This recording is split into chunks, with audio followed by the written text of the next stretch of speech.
Hello student, आप सभी का स्वागत है एसएस मैथ्स एकेडमी में। और आइए बच्चों, हम एप्लीकेशन ऑफ अरिथमेटिक प्रोग्रेशन का प्रैक्टिस सेट नंबर 3.4 डिस्कस कर रहे हैं। और अब तक के वीडियो में आपने 4 न्यूमेरिकल्स को सॉल्व होते देखा और ये हमारा 5th न्यूमेरिकल है बच्चों, which is very very very important. ध्यान दीजिएगा, इस न्यूमेरिकल में ऐसे ट्विस्ट है जो हमेशा बच्चों से न्यूमेरिकल समझने के बावजूद गलतियां करा देते हैं। तो उसी एक ट्विस्ट को अंडरस्टैंड कीजिएगा इन द प्रॉपर वे। और ये वीडियो अगर ये समझना है तो पूरी ज़रूर देखिएगा। चलिए बच्चों, न्यूमेरिकल स्टार्ट करते हैं। ये 5th वाला देखिए, हम डिस्कस करने जा रहे हैं एक ऐसा न्यूमेरिकल, मैंने पहले भी मेंशन किया, जिसमें थोड़ी बहुत डिफिकल्टी है। और क्या डिफिकल्टी है और एक्चुअली वो ट्विस्ट क्या है जो हमने अंडरस्टैंड करना चाहिए, वो जानेंगे। देखिए बच्चों, Kargil temperature was recorded in a week from Monday to Saturday. अब ध्यान दीजिएगा, यहां पर इन अ वीक कहकर उन्होंने मंडे टू सैटरडे तक बात की है, तो आपको संडे ड्रॉप करना है। सबसे पहला काम है कि आप संडे यहां पर कंसिडर नहीं करेंगे। आपको जो बोला गया है ध्यान से समझिए और उसी के बाद न्यूमेरिकल सॉल्व करना शुरू करेंगे। All readings were in AP, तो आपको सबसे पहला अगर कुछ क्लू दिया गया है तो वो है कि जो भी रीडिंग्स रिकॉर्ड हुए हैं मंडे टू सैटरडे वो एपी में है। इसका मतलब जो भी टेम्परेचर मंडे को होगा उसे डी डिफरेंस से बढ़ाकर उन्होंने ट्यूसडे को देखा। फिर से एक डी डिफरेंस जो है हमारा कॉमन डिफरेंस वो बढ़ते रहा सैटरडे तक। ठीक है, यानी जो पर डे का क्या था बच्चों, कॉमन डिफरेंस था, वो सेम चल रहा था। जो इंक्रीमेंटल होगा या डिक्रीमेंटल होगा, जो कुछ भी हो। ठीक है, आगे The sum of temperatures of Monday and Saturday was 5 degree Celsius more than sum of temperatures of Tuesday and Saturday। तो ये सबसे पहला कंडीशन है आपके पास जो उन्होंने गिवन दिया कि टेम्परेचर्स ऑफ मंडे सैटरडे की सम जो है वो ज्यादा थी। कितनी, किससे ज्यादा थी? वो थी sum of temperatures of Tuesday and Saturday. और कितनी ज्यादा थी? तो वो 5 डिग्री सेल्सियस ज्यादा थी। तो ये इस पॉइंट को अंडरस्टैंड करके रखिएगा। आगे बोला गया है if temperature of Wednesday was -30 degree Celsius. अब अंडरस्टैंड करो, डायरेक्टली आपको वेनसडे का दे दिया गया है क्या, टेम्परेचर, और कितना दिया है, -30 degree Celsius. Then find temperature on the other 5 days. Wednesday का टेम्परेचर आपको दे दिया गया है और आप इससे आगे बढ़कर अदर बचे हुए जो हमारे 5 डेज है उनका टेम्परेचर पता करेंगे। तो चलिए अब न्यूमेरिकल सॉल्व करना शुरू करते हैं। डिस्कस तो हमने कर लिया, न्यूमेरिकल को थोड़ा बहुत हमने समझ भी लिया है, बट एग्जैक्टली कौन से वे से हम उसे सॉल्व करेंगे ये हमें अंडरस्टैंड करना। तो सबसे पहले यहां पर हम जो हमें गिवन था वो लिखेंगे, ऑल रीडिंग्स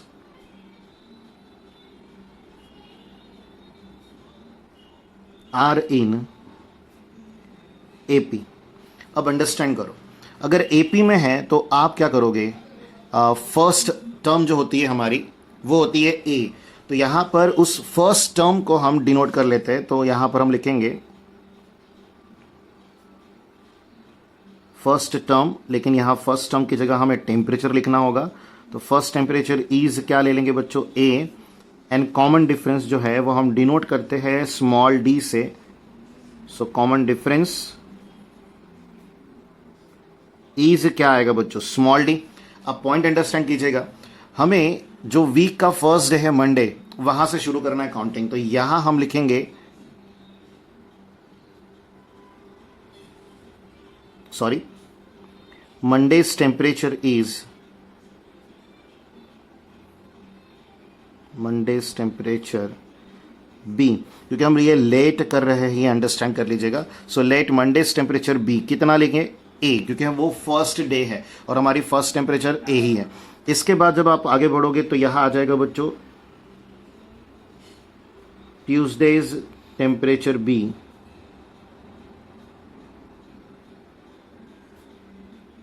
वो होगा ए प्लस डी, क्योंकि हमें बोला गया था कि सारे के सारे रीडिंग्स जो है वो अरिथमेटिक प्रोग्रेशन में है। और आप जानते हो कि अरिथमेटिक प्रोग्रेशन कॉमन डिफरेंस पर बेस्ड होता है, एक डिफरेंस जो बार बार लगातार प्रीवियस वैल्यू में ऐड होते जा रहा है। ठीक है, अब ऐसे ही हम अदर डेज के बारे में लिखेंगे।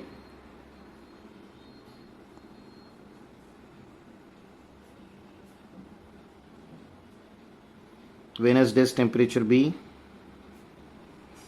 या बच्चों आप अगर इसे लिखना चाहे तो ऐसा भी लिख सकते हैं, टेम्परेचर ऑफ वेडनेसडे। ऐसा भी लिख पाओगे, उसमें कोई बुरी बात नहीं है, ध्यान रखिएगा। इसके बाद थर्सडे,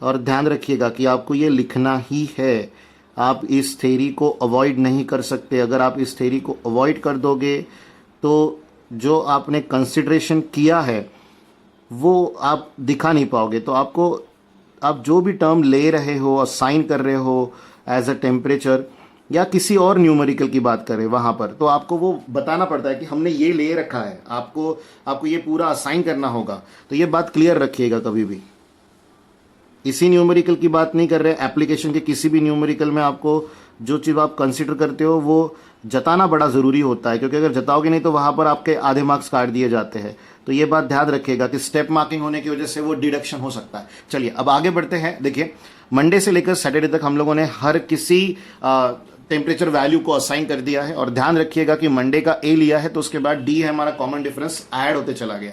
अब आते हैं कंडीशन के ऊपर। देखिए, अब तक हम लोगों ने न्यूमेरिकल कितना यूज किया है, all readings were in AP के भरोसे हमने इतना सारा लिख दिया। आगे क्या है, the sum of temperature of Monday and Saturday was 5 degree Celsius more than the sum of the temperature of Tuesday and Saturday. अब अंडरस्टैंड कीजिए, हमें बड़े सिंपल तरीके से इस कंडीशन को यूज करना है, और हम किस तरह यूज करेंगे मैं आपको एक्सप्लेन करता हूं। तो यहां हम लिखेंगे नाउ, तो जो हमें कंडीशन गिवन दी है हम डायरेक्टली उससे यूटिलाइज कर रहे हैं, उससे ज्यादा परेशानी उठाने की जरूरत नहीं। कंडीशन क्या है, एक बार फिर से आपको सुना देता हूं।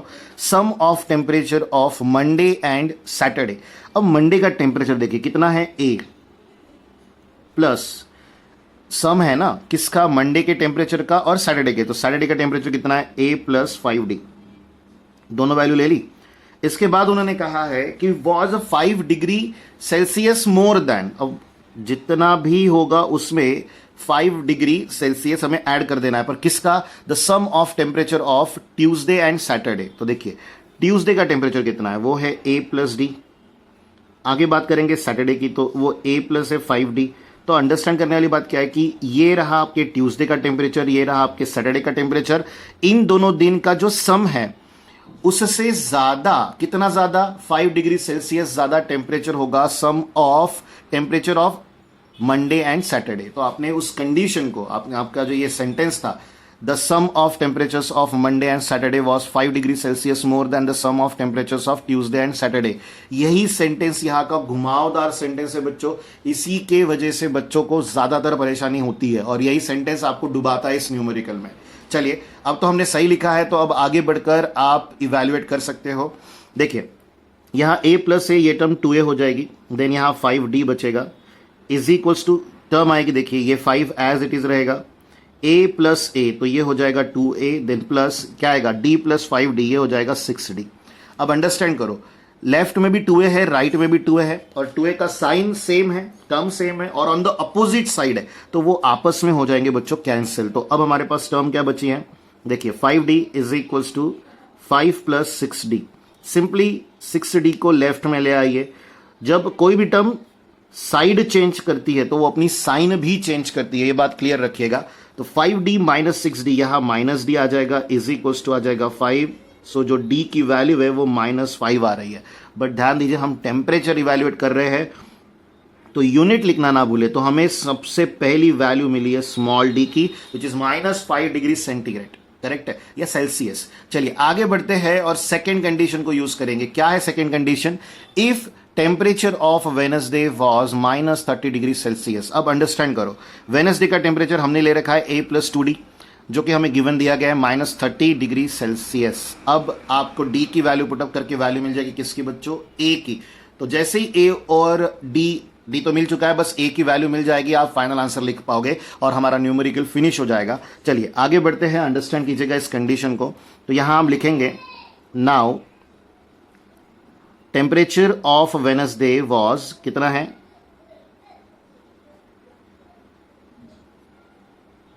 टेम्परेचर ऑफ वेनसडे, मैं शॉर्ट में लिख रहा हूं, वॉज -30 डिग्री सेल्सियस। तो हमने जो लेट किया था वेनसडे का टेम्परेचर वो a प्लस 2d था बच्चों, इज इक्वल्स टू आ जाएगा -30 डिग्री सेल्सियस। वैसे मैंने ये नहीं लिखना चाहिए था यूनिट, बट कोई बात नहीं, यहां आ जाएगा। देखिए डे कितना आएगा -10, तो -5 आएगा डी की जगह पर 5 2 10 हो जाएगा, तो ये इस तरह की वैल्यू दिखेगी। अब -10 अपनी साइड चेंज करके राइट साइड जाएगा, सो -30 डिग्री सेल्सियस प्लस हो जाएगा, करेक्ट है। आगे बढ़ते हो तो ए का वैल्यू आ रहा है -20 डिग्री सेल्सियस। सो मंडे का जो टेम्परेचर है वो था -20 डिग्री सेल्सियस। अब मंडे में अगर कॉमन डिफरेंस ऐड करते जाओगे तो आपको मिल जाएगा पर्टिकुलर जो बचे हुए 5 डेज है उनका टेम्परेचर। यही एक सिंपल सा काम रह गया इस न्यूमेरिकल में, बाकी पूरे इवैल्यूएशंस हो चुके। बट मैं आपको फिर से बार बार लगातार एक ही स्टेप को इंपॉर्टेंट मानने के लिए कहूंगा, वो है ये वाली। ये यहां पर स्टार मार्क कर देते हैं। और क्यों है? क्योंकि अगर आपने जो एक बहुत बड़ा सेंटेंस है, अगर उसका प्रॉपर मीनिंग नहीं निकाला तो फिर न्यूमेरिकल भटक जाएगा। और अगर यहां भटका, डी की वैल्यू गलत निकाली या निकली, तो बच्चों न्यूमेरिकल हो जाएगा खराब। इसलिए एप्लीकेशन के न्यूमेरिकल को सॉल्व करने के लिए आपको सबसे पहले क्या करना होगा, उसे इंटरप्रेट करना पड़ेगा इन अ प्रॉपर मैनर। जो भूला गया है वही उसका मीनिंग निकलना चाहिए, तभी numerical in the right direction जाएगा। तो चलिए अब असाइन करते हैं फाइनल आंसर को। तो यहां हम लिख पाएंगे therefore temperature of Monday is, क्या आएगा बच्चों, -20 डिग्री सेल्सियस। अब आपको क्या करना है, ये जो -5 है ये ऐड करते जाना है। तो अब गेस कीजिए ट्यूसडे का टेम्परेचर क्या होगा। देखिए क्या लिखेंगे हम, temperature of Tuesday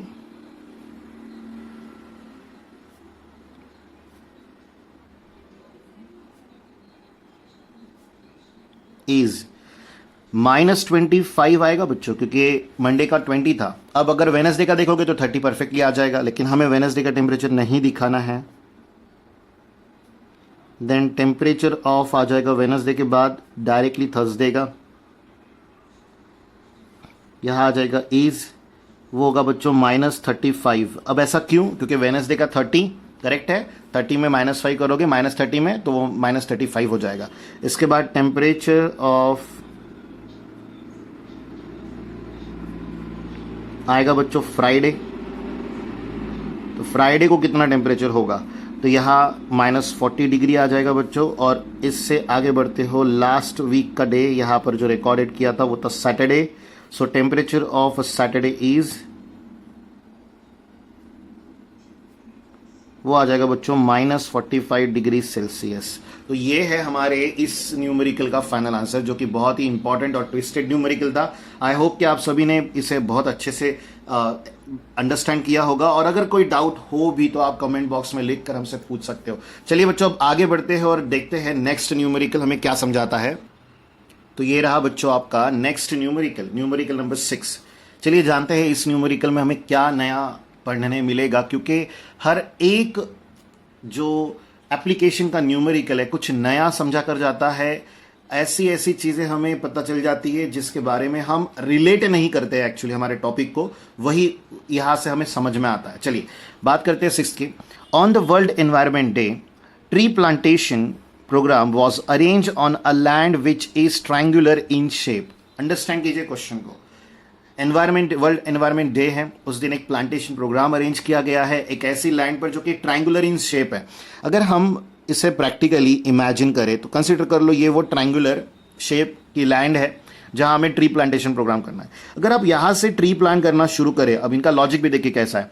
trees are planted such that in the first row there is 1 tree. तो अगर आप यहां है तो आपको यहां 1 ट्री लगानी है। आगे बढ़ेंगे, in the second row there are 2 trees, तो आप यहां पर 2 ट्री लगाएंगे। इसके बाद in the third row 3 trees and so on.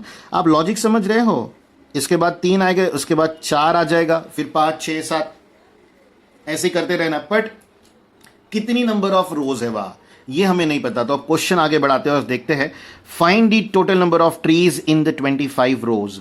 यानी आपको सबसे पहली बात, यहां पर 25 डिफरेंट रोज है जिनमें आप लोगों को ट्री को प्लांट करना है। और ऐसे आपने पूरे लैंड पर जो 25 रोज है उनमें कितने ट्रीज को प्लांट किया ये टोटल बनानी है। इसका मतलब हमें हर रो में हमने कितने प्लांट क्या किया है बच्चों, ट्रीज को प्लांट किया है, वो उसका टोटल बनाना है, सम निकालना है इसका मतलब। तो ये न्यूमेरिकल जो है ये 25th रो का टर्म नहीं बनाना है हमें, या T25 नहीं बनाना है, हमें S25 बनाना है, सम ऑफ फर्स्ट 25 क्या रहेगा, टर्म्स। तो चलिए ध्यान दीजिएगा अच्छे से इस न्यूमेरिकल में। सबसे पहला काम हम क्या करेंगे, तो हमें लॉजिकली तो ये पता है कि एक ट्री में एक रो में कितना है, फर्स्ट रो में फर्स्ट एक ही ट्री है, देन सेकंड में 2 है, थर्ड में 3 है, तो इसका मतलब एक एक से डिफरेंस बढ़ते जा रहा है। तो ये लॉजिक हमें क्या बताता है कि सिंपल सा लॉजिक देखिए, फर्स्ट रो में एक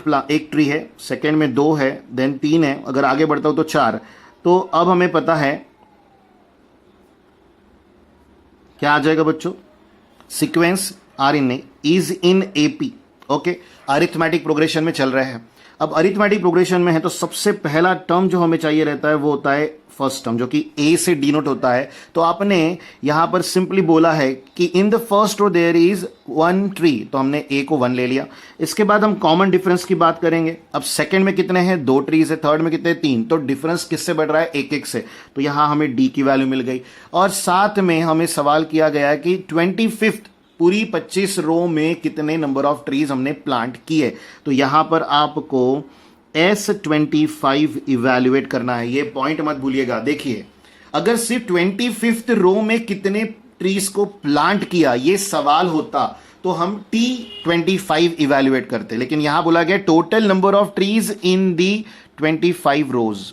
समझ में आ रहा है कि पूरी 25 रो में कितने टोटल नंबर ऑफ ट्रीज हमने प्लांट किए। तो इसका मतलब हमें S25 डिटरमाइन करना है, क्योंकि मैक्सिमम बच्चों ने हो सकता है कि यहां पर T25 निकाल दिया हो। तो ये बात पिछले जो हमारा प्रीवियस वीडियो था जहां हमने क्वेश्चन नंबर 3 और 4 को समझा था, वहां पर भी ये पॉइंट आपको क्लियर करवाया गया था कि कब टर्म निकालनी पड़ती है और कब निकालना पड़ता है सम। ये पॉइंट क्लियर रखिए। अगर यहां पर 25th रो में कितने नंबर ऑफ क्या है ट्रीज है प्लांट की गई ये पूछा होता तो हम T25 निकालते, बट अभी S25 के लिए बढ़ना है। तो ध्यान बनाए रखेगा बच्चों, A और D की वैल्यू हमें मिल चुकी है, S25 जो हमें हमारा ऑब्जेक्टिव है वो हमें मिल चुका है।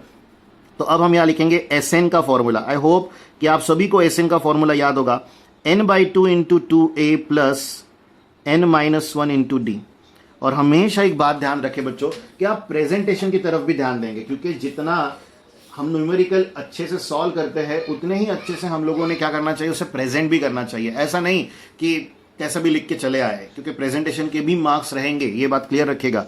बोर्ड्स है तो यहाँ n की जगह 25 हम पुट करेंगे। राइट साइड में जहां जहां n होगा वहां हम 25 लिखेंगे, और साथ में a की जगह 1 और d की जगह पर भी 1 लिखा जाएगा। तो यहाँ देखिए 2 1 2 हो जाएगा, प्लस n-1 यानी 25 - 1, तो ये 24 आएगा बच्चों। और ये दिख रहा है क्या है, d, जिसकी वैल्यू 1 है, तो जाने दीजिए।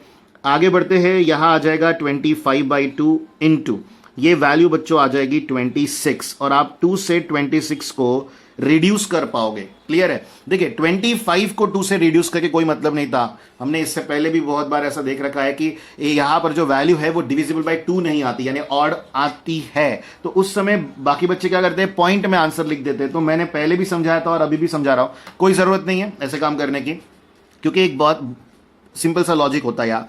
ये जो अंदर की वैल्यू है ना, ये हमें मिल जाती है जो डिविजिबल बाय 2 होती है, और नहीं मिलेगी तो देख लेंगे, बट अब तक ऐसा हुआ नहीं है, ध्यान रखिएगा। तो हम ऐसे ही फॉलो करते रहेंगे। अब आगे बढ़ते हैं, यहां पर टर्म बची है बच्चों 25 × 13, जिसे सॉल्व करने पर हमें वैल्यू मिलेगा 325। तो यहां पर फाइनल आंसर क्या लिखोगे बच्चों, देयरफॉर द टोटल